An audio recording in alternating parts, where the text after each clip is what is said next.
Bonjour à tous et bienvenue pour un nouvel épisode de Saviez-vous? J'espère que vous allez bien et que vous êtes prêts pour votre nouvelle dose de savoir inutile. Une nouvelle fois, vous avez l'habitude, je vous en parle à chaque épisode. Si vous n'êtes pas encore abonné, faites-le dès à présent, cliquez sur le petit bouton abonnement et comme ça, vous ne raterez plus aucun épisode. Aujourd'hui, on va se poser la question suivante. Savez-vous pourquoi il n'y a pas de drapeau violet? Un petit jingle et on en reparle tout de suite après. Eh oui, vous avez l'habitude, encore une fois, une question à la mort moelle-neu. Alors pour vous expliquer d'où vient cette question, il y a quelques semaines en arrière, il y avait les Jeux Olympiques d'hiver, si vous avez un peu suivi la chose. Et durant ces Jeux Olympiques, je regardais un peu tout ça du coin de l'œil. Et d'un coup, je me suis dit, tiens, c'est bizarre, Sylvain, il n'y a pas de drapeau violet. Mais pourquoi est-ce qu'il n'y a pas de drapeau violet? Et là, je me suis dit, ça mérite un épisode. Il faut que je trouve pourquoi et que je l'explique à ma communauté. Et c'est pour ça qu'aujourd'hui, j'enregistre cet épisode pour vous l'expliquer. Alors, on va du coup refaire un petit topo sur l'ensemble des drapeaux. Je me crois un peu comme Sheldon Cooper dans The Big Bang Theory, Have Fun with Flags, si vous vous souvenez de ces épisodes. Toujours est-il qu'en 2017, l'Organisation des Nations Unies, donc l'ONU, reconnaissait pas moins de 197 drapeaux nationaux à travers le monde et pourtant aucun n'avait une couleur violette et cela ne date pas d'hier. Parce qu'en fait, originellement, l'obtention de la couleur violette était quelque chose de très rare et surtout de très cher. Il faut en effet remonter à l'Antiquité dans la région qui se nomme le Tyr, qui aujourd'hui est le Liban, où l'on utilisait un spécimen unique d'escargot méditerranéen qui permettait d'obtenir cette précieuse couleur, cette précieuse pigmentation. Et en fait, pour obtenir un seul gramme de pigment violet, il fallait, tenez-vous bien, pas moins de 10 000 escargots qu'on broyait, écrasait afin d'obtenir cette pigmentation. Alors rassurez-vous, du moins à cette époque, il n'y avait pas question d'extinction des espèces, il y avait largement ce qu'il fallait.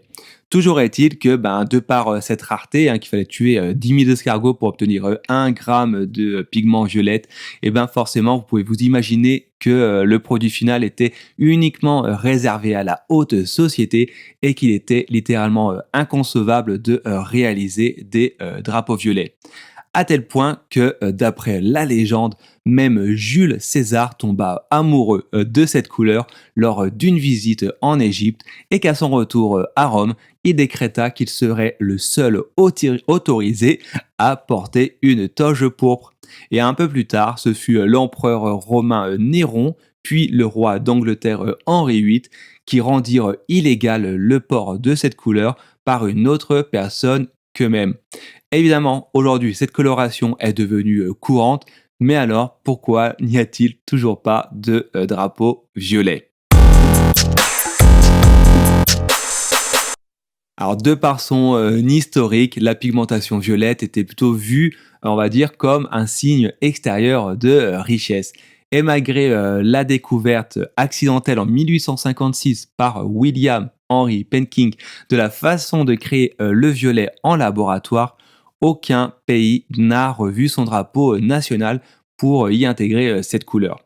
La première raison, évidemment, c'est que généralement, dans chaque pays, la couleur signifie quelque chose. Donc, rajouter une couleur ou changer une couleur aurait eu une signification, on va dire, trop importante, aurait eu un impact trop important sur le pays en question. Et pourtant, il y a un pays qui a fait exception. Et ce pays, c'est, tenez-vous bien, l'Espagne. Et oui, suite à sa deuxième république qui eut lieu en 1931, l'Espagne prit la décision d'insérer une troisième bande violette à son drapeau national. Cette couleur, initialement, devait démontrer l'unicité du pays, mais également cette couleur, cette bande était appelée la bande violette de Castille. Mais malheureusement, je ne sais pas, je ne suis pas assez calé en histoire pour le dire.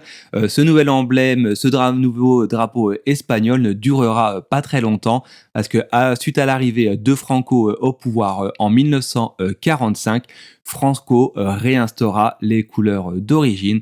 Et c'est pour ça qu'aujourd'hui, à part cette exception historique, il n'y a pas de drapeau contenant de couleur violette. Et on arrive à la fin de cet épisode. J'espère qu'il vous a plu. Une autre fois, n'hésitez pas à vous abonner, à commenter, à liker et à partager à vos proches. Je vous souhaite une bonne journée. Je vous dis à très bientôt. Et d'ici là, portez-vous bien.